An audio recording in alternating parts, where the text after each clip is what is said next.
وہ یہ کہہ رہے تھے کہ اگر میں اہل بیت کا ذکر کرتا ہوں یا حضرت علی رضی اللہ تعالیٰ عنہ کا ذکر کرتا ہوں اور ان کی شان بیان کرتا ہوں، اس کی وجہ سے اگر میں شیعہ ہوں یا رافضی ہوں تو بالکل میں شیعہ رافضی ہوں۔ آپ اہل بیت کا ذکر نہیں کرتے ہیں، آپ اہل بیت کو مانتے نہیں ہیں، اور آپ کا اہل سنت کا عالم دین اس طرح کا جملہ کہہ رہا ہے، اس کی وجہ کیا ہے؟ تو وہ پھر سچ پر ہے، یا پھر ہم دوسری طرف یہ کہہ سکتے ہیں کہ اہل مدارس جو ہے جہاں اتنے بڑے بڑے علماء کرام شیخ الحدیث ان کے ہاں سے نکلے، تو وہاں پر اس طرح کے علماء کرام کا نکلنا، یہ ذمہ داری کس کی ہے؟ ان کو صحیح راستہ کون دکھائے گا؟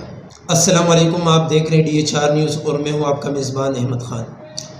ناظرین، آج ہم ایک بار پھر آپ کی خدمت میں حاضر ہوئے، اور آج کا جو ٹاپک ہے وہ ایک مذہبی ٹاپک ہے، اور جس طریقے سے مختلف ٹی وی شوز یا براڈ کاسٹ جو آج کل ہو رہے ہیں اس میں علماء اکرام کے بیانات ان کے ریکارڈ کیے جاتے ہیں، بہت سارے علماء حضرات یا نیچے جو مذہبی طبقے یا عام پبلک تک جو اصل حقائق ہے وہ نہیں پہنچ پاتے، یا ان کے ذہنوں میں کچھ سوالات ہوتے یا کچھ ایسے ہوتے کہ حقائق صحیح ہوتے لیکن پھر بھی کچھ سوالات رہ جاتے۔ اسی حوالے سے آج ہمارے ساتھ پھر سے موجود ہے مفتی گل فراز صدیقی، جو کہ مذہبی اسکالر بھی ہے۔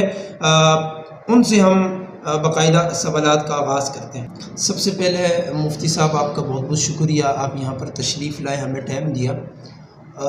میرا آپ سے ایک بہت ہی مختصر سا سوال ہے اور انتہائی احتیاط کے ساتھ آپ سے یہ سوال کر رہا ہوں۔ پچھلے دنوں ایک آپ ہی کے اہل سنت عالم دین تھے، اور وہ یہ کہہ رہے تھے کہ اگر میں اہل بیت کا ذکر کرتا ہوں یا حضرت علی رضی اللہ تعالیٰ عنہ کا ذکر کرتا ہوں اور ان کی شان بیان کرتا ہوں، اس کی وجہ سے اگر میں شیعہ ہوں یا رافضی ہوں تو بالکل میں شیعہ رافضی ہوں۔ میرا کہنے کا مقصد یہ ہے کہ ہر کسی کا مسلک، ہر کسی کا اپنا اپنا وہ ہے، ہمیں اس چیز پر کوئی وہ نہیں ہے، کوئی کچھ بھی کرے، لیکن اصل جو سوال یہ ہے آپ سے، چونکہ اس کا تعلق آپ کے مسلک سے، آپ کے ہاں ایسا کیا مسئلہ ہے کہ جس کی وجہ سے آپ پر یہ الزام لگتا ہے کہ آپ اہل بیت کا ذکر نہیں کرتے ہیں، آپ اہل بیت کو مانتے نہیں ہیں، اور آپ کا اہل سنت کا عالم دین اس طرح کا جملہ کہہ رہا ہے، اس کی وجہ کیا ہے؟ بسم اللہ الرحمن الرحیم، نحمدہ ونصلی ونسلم علی رسولہ الکریم، اما بعد۔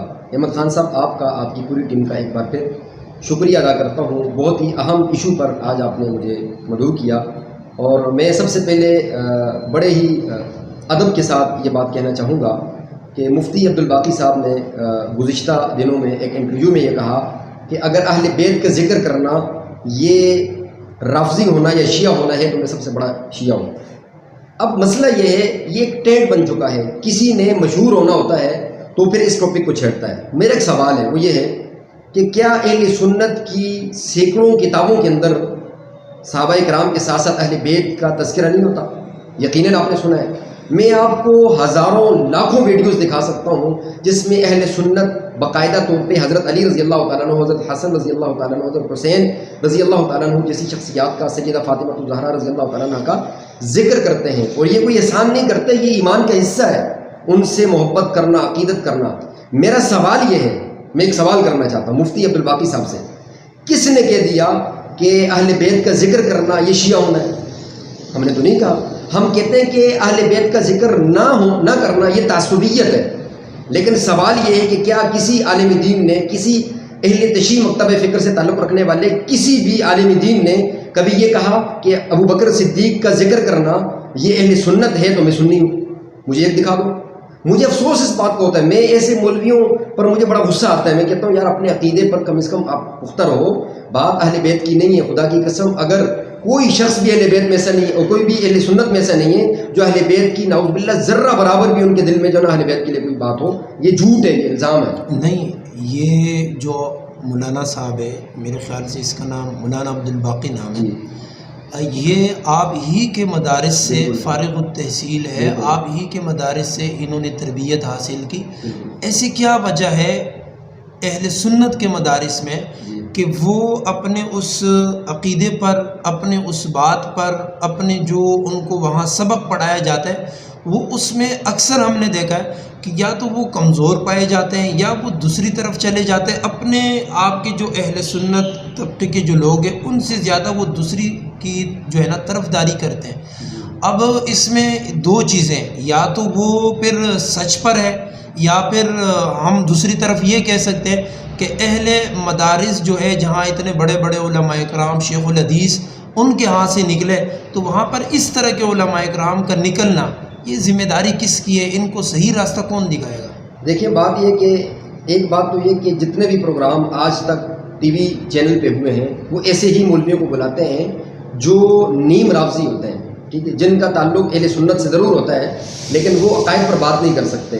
ایک تو یہ وجہ ہوتی ہے۔ دوسری وجہ یہ ہوتی ہے کہ شہرت کے بھوکے لوگ جنہیں شہرت چاہیے ہوتی ہے، پھر وہ نہیں دیکھتے کہ ہم شہرت میں اتنا آگے بڑھنے کی کوشش کرتے ہیں جس میں کہیں نہ کہیں ہمیں صحابہ کرام رضوان اللہ علیہم اجمعین پر جو ہے وہ تنقید کرنی پڑتی ہے، نعوذ باللہ، تو وہ اس چیز کا خیال نہیں رکھتے۔ میں آپ کی اس چینل کے توسط سے یہ بات بھی برملا یہ کہنا چاہتا ہوں کہ بات یہ ہے کہ ہمارے مدارس کے اندر جہاں صحابہ کرام کا تذکرہ سکھایا جاتا ہے، وہاں اہل بیت کا کی محبت بھی ہمیں سکھائی جاتی ہے۔ ہمیں یہ کہا جاتا ہے کہ صحابہ کرام کا تذکرہ کرو تو اہل بیت کا تذکرہ کرو۔ مجھے ایک بات بتائیں احمد بھائی کہ ایک اعتراض جیسے ہمیشہ سے چلتا ہوا رہا ہے، آپ نے کیا بھی، کہ بھائی یہ شیعہ اور سنی کا ایک مسئلہ ہے۔ مجھے بتاؤ کبھی کوئی ایک شیعہ مکتبہ فکر کا شخص بتاؤ جس نے حضرت ابوبکر صدیق رضی اللہ عنہ کے بارے میں کوئی جو ہے نا اس کے منقبت بیان کی ہو، جس نے حضرت عمر کی منقبت بیان کی ہو، حضرت عثمان کی ہو، حضرت امیر معاویہ کی ہو، ایک بتا دو۔ میرا تو ہر بندہ کرنے کے لیے تیار ہے۔ ہم سب کو مانتے ہیں، ہمیں جو ہے وہ فرقہ واریت کا طعنہ دیتے ہیں۔ جو چند لوگوں کو مانتے ہیں کہ جب پنج تن پاک کو ہم مانتے ہیں، انہیں کہا جاتا ہے کہ یہ محب وطن بھی ہیں اور محب جو ہے وہ اسلام بھی ہیں۔ مجھے یہ سمجھ نہیں آ رہی ہے کہ یہ فرق کیوں ہے۔ دوسری بات یہ ہے کہ بات اہل سنت کی نہیں ہے، بات قرآن میں اللہ نے فرمایا وَأَمَّا الْإِنسَانُ إِذَا مَا ابْتَلَاهُ رَبُّهُ فَأَكْرَمَهُ وَنَعَمَهُ فَيَقُولُ رَبِّي أَكْرَمَنِ۔ اللہ فرماتے ہیں کہ جب میں رزق کی کشادگی کرتا ہوں نا، میں رزق فراوانی کرتا ہوں تو پھر جو ہے نا بڑے ٹھاٹ بھاٹ کے ساتھ گھومتے ہیں، کہتے ہیں جی یہ تو میرا کمال ہے۔ وَأَمَّا إِذَا مَا ابْتَلَاهُ فَقَدَرَ عَلَيْهِ رِزْقَهُ، جب اسے کھینچ لیا جاتا ہے نا تو پھر وہ شکوے اور شکایت کرتے ہیں۔ یہ وہ مولوی ہوتے ہیں جن کے دو چار پیسے کہیں سے آفر مل جائے تو اپنے ایمان کو بیچنے میں وہ جو ہے وہ لفافے مل جائیں، بالفاظ دیگر آسان الفاظوں میں تو وہ اپنا ایمان بیچ دیتے ہیں، وگرنہ کتابوں سے یا قرآن اور حدیث سے کبھی بھی ایسی بات ثابت نہیں ہوتی جو یہ مولوی کرتے ہیں۔ یہ جو مسئلہ ہے اہل بیت کا، صحابہ کرام کا، ان کو ایک بڑی پلاننگ کے ساتھ جو ہمیں لگتا ہے اور ایک منصوبے کے ساتھ ان کو الگ الگ طبقات میں شامل کیا گیا ہے، جبکہ ہم اگر قرآن پاک کا مطالعہ کریں، احادیث کا مطالعہ کریں تو اس میں ایسا کچھ بھی نہیں ہے۔ حضور صلی اللہ علیہ وسلم کے بعد صحابہ کرام اہل بیت کی رشتہ داریاں، ان کی آپس کی محبت، حضرت حسن اور حضرت حسین رضی اللہ تعالیٰ عنہ مجمعین کا حضرت عثمان غنی رضی اللہ تعالیٰ عنہ کے گھر کی چوکیداری کرنا، ان کے پہرے داری کرنا، یہ ثابت کرتا ہے کہ اس وقت صحابہ کرام اور اہل بیت رضی اللہ علیہ مجمعین کا آپس میں کتنی محبت تھی اور آپس میں کس طریقے سے رہتے۔ آپ کیا سمجھتے ہیں ان کو الگ الگ اس طریقے سے کیا گیا؟ پھر ایک کے اوپر الزام ہے کہ آپ صحابہ کرام کو جو ہے مانتے تک نہیں ہیں، پھر ان کے اوپر گستاخیوں کا بھی الزام ہے، پھر کچھ چیزیں بھی سامنے آتی ہیں۔ اسی طریقے سے ایک طبقے پر الزام ہے کہ آپ اہل بیت کو مانتے نہیں ہیں، یا آج تک گستاخی تو کبھی سامنے نہیں آئی، لیکن یہ الزام ضرور ہے کہ آپ ان کا ذکر کم کرتے ہیں۔ تو اس کی وجہ کیا ہے؟ اس کی منصوبہ بندی جنہوں نے بھی کی ہے، اس کو ختم کرنے کے لیے، اس کو ناکام بنانے کے لیے اہل سنت علماء کے نزدیک آپ کیا سمجھتے ہیں کہ اس کا حل کیا ہے تاکہ یہ چیزیں ختم ہوں اور ایک پلیٹ فارم پر آ کر صحابہ کرام اور اہل بیت اعظام کی ان کا ذکر ہو اور ان کی جو محبت ہے آپس میں وہ دنیا تک پہنچائی جائے؟ اس کے لیے کیا آپ جو ہے نا اس کی کیا طریقہ کار پیش کریں گے جس سے یہ جو ایک فساد ہے اور یہ جو ایک فاصلے ہے یہ ختم ہو؟ احمد بھائی بات یہ ہے کہ یہ آج کا ٹاپک نہیں ہے، یہ عرصے سے چلتا ہوا رہا ہے اور الحمدللہ ہمارے اکابرین نے اس پر بڑی محنت کی ہے باقاعدہ طور پہ۔ اس دور میں بھی چیف جسٹس سجاد علی شاہ نے ایک بینچ بنایا تھا، اس بینچ کے اندر ہمارے اکابرین گئے اور انہوں نے باقاعدہ طور پہ علامہ علی شیر علی شہید رحمہ اللہ کے دور میں یہ باقاعدہ طور پہ ٹیبل ٹاک ہوا، ساری باتیں ہوئی ہیں۔ دیکھو بات یہ ہے کہ ہم یعنی میں علل اعلان کہہ رہا ہوں، انہیں سنت مکاتب فکر کی بات کر رہا ہوں، وہ چاہے بریلوی ہو، اہل حدیث ہو یا دیوبندی ہو، میں تمام کی بات کر رہا ہوں۔ اہل سنت مکاتب فکر کے ہاں صحابہ کرام کا مقام بیان کرنا یہ ایمان ہے، اہل بیت کا ذکر کرنا یہ ایمان ہے. اور یہ صرف بولنے کی حد تک نہیں ہے، کتابوں سے لے کر ویڈیوز کی صورت میں علن اعلان جو ہے وہ دنیا دیکھتی ہے. لیکن دوسری طرف سے یعنی صحابہ کرام رضوان اللہ علیہم اجمعین کا ذکر تو دور کی بات، آپ نے ٹی وی چینل پہ دیکھا گزشتہ سالوں میں صحابہ کرام پر باقاعدہ طور پہ نعوذ باللہ لعنتیں کی گئیں. تو میں یہ سمجھتا ہوں کہ جب تک صحابہ کرام کا ذکر، پہلے تو ہم کہتے تھے کہ ان کا ذکر ہونا چاہیے، لیکن ہم اس سے 2 قدم پیچھے ہٹ گئے. ہم کہتے ہیں بھائی صحابہ کرام کا آپ ذکر نہیں کریں، صحابہ کرام کا ذکر میں نہ کروں، کوئی دیوبندی بریلوی اہل حدیث نہ کرے تو ضرورت نہیں ہے. 1260 آیات مبارکہ کے اندر اللہ تبارک و تعالیٰ نے انہیں جنت کا سرٹیفکیٹ دے دیا ہے، ان کا ذکر کر دیا ہے، ان کی نمازوں کا، ان کے روزوں کا، ان کے چلنے کا، پھرنے کا، حج کا، معاملات کا، لین دین کا، سب کا ذکر اللہ تبارک و تعالیٰ نے قرآن میں کر دیا ہے. صحابہ کرام ہمارے محتاج نہیں ہیں. ہم کہتے ہیں اگر آپ صحابہ کرام کے بارے میں اچھے الفاظ نہیں کہہ سکتے تو خاموشی اختیار کریں، تو اس سے فساد کو روکا جا سکتا ہے. پھر حال ہی میں آپ کا پروگرام چونکہ لمبا ہو رہا ہے تو میں ایک اور بات بھی آپ کے سامنے رکھتا چلوں کہ اتحاد بین المسلمین کے نام سے لوگوں کو جمع کیا جاتا ہے. سوال یہ کہ جس اتحاد میں مسلمانوں کو اتحاد کے لیے بلایا جا رہا ہے وہاں ابو بکر کا ذکر کیوں نہیں ہوتا؟ ابو بکر سے بڑا مسلم کون ہو سکتا ہے؟ عمر کا ذکر کیوں نہیں ہوتا؟ عمر سے بڑا مسلم کون ہو سکتا ہے؟ میں علن اعلان میں نے کسی سے کوئی جو ہے وہ رابطہ نہیں کیا. میں کہتا ہوں جواد نقوی کہتا ہے کہ میں بہت بڑا جو ہے وہ بہت بڑی شخصیت ہوں اور میں اتحاد قائم کرنا چاہتا ہوں. میں کہتا ہوں آپ اتحاد کریں، آپ کراچی میں کریں، اسلام آباد میں بڑی سی کانفرنس کریں، اور اس کانفرنس کا ابھی جو ہے نا وہ جمادی ثانی آ رہا ہے، 22 جمادی ثانی کے عنوان سے آپ لکھیں خلیفہ بلا فصل سیدنا ابو بکر صدیق رضی اللہ تعالیٰ عنہ. میں اہل سنت ہونے کے باوجود میں جانے کے لیے تیار ہوں. کریں ذکر. میں 1 محرم سے لے کر 10 محرم تک حضرت علی رضی اللہ تعالیٰ عنہ کے بیٹوں کا ذکر کرنے کے لیے تیار ہوں، کرتا ہوں، پھر بھی کروں گا. میں پروگرام کرتا ہوں، میں شیعوں کو بلاتا ہوں آؤ حضرت حسین کا ذکر کرو، لیکن 1 کو حضرت عمر کا بھی کرو. یہ ایک عرصے سے ہم کہتے ہوئے آ رہے ہیں لیکن ہماری بات سنی نہیں جاتی ہے.